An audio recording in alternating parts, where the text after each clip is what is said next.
Indrani aunty తిరిగి చూసేలోపే ఎటు వెళ్ళిపోయారు? ఒకవేళ బయటికి వెళ్ళిపోయారా?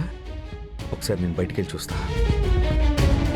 ఓకే, ఇన్వెస్టర్స్ కి కాపీ పంపించి నాకు ఇన్ఫార్మ్ చేయండి. ఝాన్సీ అమ్మ, మినిస్టర్ మీటింగ్ ఉంది, మనం వెళ్దాం. ఓకే బంగారు, పద వెళ్దాం. ఓకే అండి. ఓకే.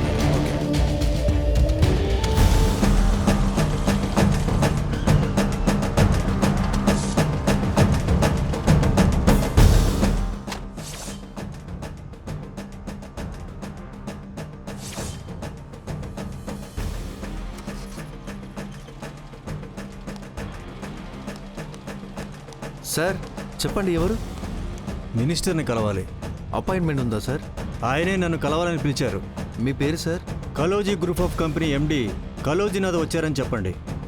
కొంచెం వెయిట్ చేయండి సార్, కనుక్కొని చెప్తాను.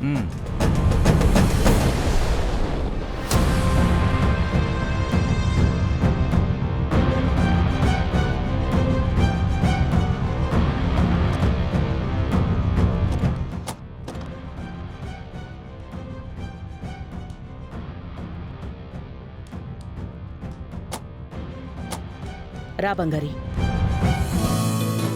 రండి జాన్సమ్మ. నమస్కారం సార్. రండి. రా బంగారి. ఇవ్వు.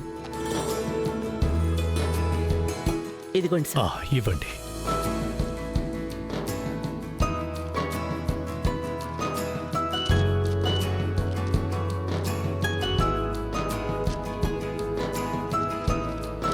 తప్పకుండా మీ పని అయిపోద్దమ్మా. మీ వైపు నుంచి తప్పుగా ఎలాంటి అప్రోచ్ వచ్చిందే లేదు. పైగా ఇది కూడా మంచి కోసమే అన్నట్టుంది. నేను సీఎం గారితో మాట్లాడి మీకు వెంటనే అప్రూవల్ వచ్చేలా చేస్తాను. Thank you so much sir. అందులో ఏముందమ్మా, పర్లేదు. మరి మేము వెళ్ళొస్తాం సార్.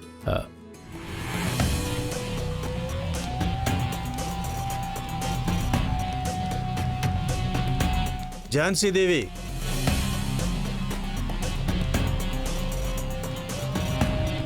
ఏంటి ఝాన్సీ, నేను ఇక్కడ ఉన్నది నీ కంటికి కనపడలేదా? లేదా కనబడి పట్టించుకోకుండా వెళుతున్నావా? నేను గమనించలేదు. గమనించలేదా? ఎందుకంటే నా హోటల్లో ఒకప్పుడు పనిచేసావు నువ్వు. ఇప్పుడు కారు బంగ్లా అని పెద్ద విఐపి అయిపోయావు కదా. మరి పాత ఓనర్ నీకు ఎలా గుర్తుంటాడు? హలో మిస్టర్, ఎవరితో మాట్లాడుతున్నావు? బంగారి, నువ్వేం మాట్లాడుకో. ఏంటి ఝాన్సీ, ఎంత ఐశ్వర్యం ఉండి ఏం ప్రయోజనం? నీ వారసుడు సరిగ్గా లేడే. అందుకే కదా నువ్వు ఈ అమ్మాయిని చేరదీసింది. పోయిన టెండర్లో నువ్వు నా చేతిలో ఓడిపోయావు అవమానంతో. ఈసారి టెండర్ కూడా వేయలేదంట. ఏ సరే సరే, నీకు టెండర్ కావాలంటే చెప్పు. పాపం అనిపిస్తుంది. ప్రతిసారి నువ్వు గెలుస్తూ వచ్చావు. ఓడిపోవాలంటే నీకు కష్టంగానే ఉంటుంది. కావాలంటే నేను గెలిపిస్తాను. మర్చిపోకుండా నాకు ఫోన్ చేయ ఝాన్సీ. ఎలాంటి హెల్ప్ కావాలన్నా నేను చేయడానికి నేను సిద్ధంగా ఉన్నాను.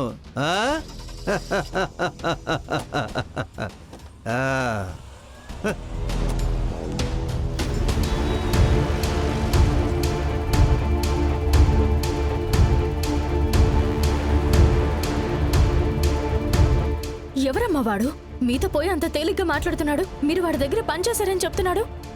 అవును, తనే నా పాత బాస్. తన హోటల్లోనే నేను మొదట్లో పనిచేశాను. వాడి దగ్గర అమ్మా చాలా తప్పుడు మనిషిలా ఉన్నాడు. వచ్చోసిన ఆంబోతో అక్కడ పనిచేసే అమ్మాయిలతో తప్పుగా నడుచుకునేవాడు.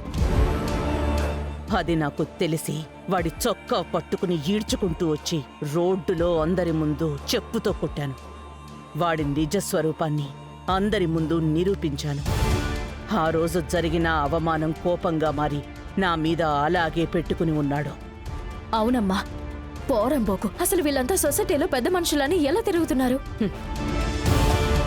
డబ్బులున్నాయి కదా బంగారి, డబ్బుంటే చాలు వాళ్లలో ఉన్న అయోగ్యతలన్నీ కొట్టిపారేయొచ్చు. నేను వాణ్ణి అవమానించాననే పగతో ఆ రోజు నుంచి ఈ రోజు వరకు నేను ఎక్కడికి వెళ్ళినా నన్ను అవమానించడానికి, నన్ను ఓడించడానికి సందర్భం కోసం చూస్తున్నాడు. ఈ విషయంలో వాడికి ఎలాంటి అవకాశం వచ్చేదే లేదు. రవికి ఉన్న అజాగ్రత్త వల్ల మొదటిసారి వాడికి అలాంటి అవకాశం చేజెక్కింది. ఇది ఏదో ఒక విషయం అయితే నేను ఓడిపోవడంలో ఎలాంటి ఇబ్బంది లేదు. ఇది జయరాం కలల కన్న ప్రాజెక్ట్. పిల్లలున్నప్పటికీ ఎలాంటి ఆధారము లేకుండా నేను బాధపడుతున్నట్టు ఇంకొకరు ఇబ్బంది పడకూడదు అని చెప్తూనే ఉంటాడు. అలాంటి వాడికి ఉపయోగపడే స్కీమే ఇది. తను ఈ టెండర్ కోసం ఎంత కష్టపడ్డాడో పాపం. దాని ప్రతిఫలంగానే ప్రతి సంవత్సరం ఆ టెండర్ మనకొస్తూనే ఉంది. దానివల్లనే ఎంతో మంది ఆధారం లేని ఆడపిల్లలకి మనం సాయం చేయగలుగుతున్నాం. ఎంతో మంది ఆకలి తీరుస్తున్నాం. కానీ తన కొడుకు వల్లనే మనకి ఈ టెండర్ మిస్ అయ్యింది. ఝాన్సీ అమ్మా, బాధపడకండి.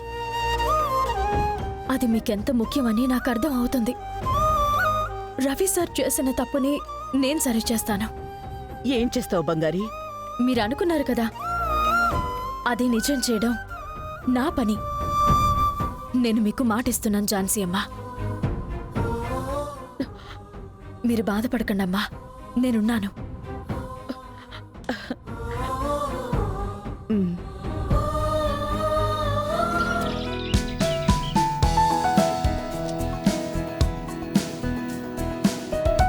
బంగారి, ఆ, ఏంటమ్మా ఇది? ఇందులో ఇదివరకు వేసిన టెండర్లలో ఎంత అమౌంట్ కోట్ చేశామో, అసలు ఎలా ఆ టెండర్ని హ్యాండిల్ చేశామని మొత్తం డీటెయిల్స్ ఉన్నాయి. ఇవన్నీ ఒకసారి నువ్వు చూసుకో. బాగా హెల్ప్ అవుతుంది. అలాగే ఝాన్సీ అమ్మా. టైం లేదు, త్వరగా చూడాలి. నేను చూసుకుంటానమ్మా. బంగారి, నువ్వు నాకు మాట ఇచ్చావు. నేనది 100% నమ్ముతాను. ఏదో ఒకటి చేసి ఈ టెండర్ మనకే వచ్చేలాగా చూడాలి. ఖచ్చితంగా అమ్మా. ఒకసారి ఆ కాలోజీ దగ్గర ఓడిపోయిందే చాలు. ఇంకోసారి ఓడిపోకూడదు. ఓడిపోనివ్వను ఝాన్సీ అమ్మా. నేనున్నాను, నేను చూసుకుంటాను. నువ్వు ఈ టెండర్ గెలిచావు అంటే నేను నీకేం కావాలన్నా ఇస్తాను. అది ఏదైనా సరే నేను నీకిస్తాను. అలాంటిదేం నాకు అక్కర్లేదు ఝాన్సీ అమ్మా. అలా ఏమనుకో. నీకేం కావాలో చెప్పు. సరే. ఓహో, జానుకి మాటిచ్చావా? మాటిచ్చి అది తప్పితే జానుకి అస్సలు నచ్చదు. నిన్ను మాట తప్పేటట్టు చేస్తే చాలన్నమాట.